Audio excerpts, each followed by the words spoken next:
Olá, meus amigos, sejam muito bem-vindos a mais um vídeo aqui no canal. Hoje eu vou ensinar para você algumas palavras consideradas complexas. Já separei as sílabas, tá bom? Para facilitar o seu entendimento. Nós temos aqui, ó, aí X, A. A gente lê ZA, porque nessa palavra o X recebe som de Z, tá? G-R-O. Juntando vai ficar exagero. Na palavra exagero, além da letra X receber o som de Z, a letra O recebe som de U, tá?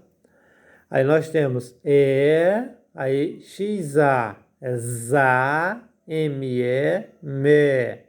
Juntando vai ficar exame. Na palavra exame, além da letra X receber o som de Z, a letra E, a última letra E, recebe som de I. Por isso fica exame. XA, ZA, TO, TO, exato, ou então exato.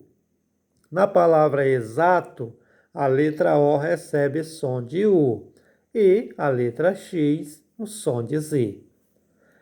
Aí nós temos XO com acento agudo, indicando que essa sílaba é a mais forte. Vai ficar ZO, TI, TI, CO, CO. Exótico, ou então exótico. Na palavra exótico, a última letra O recebe som de U e a letra X, som de Z. Então ficou assim, olha, exagero, exame, exato e exótico. É isso aí, meus amigos, que Deus abençoe a todos. Um forte abraço e até o nosso próximo vídeo.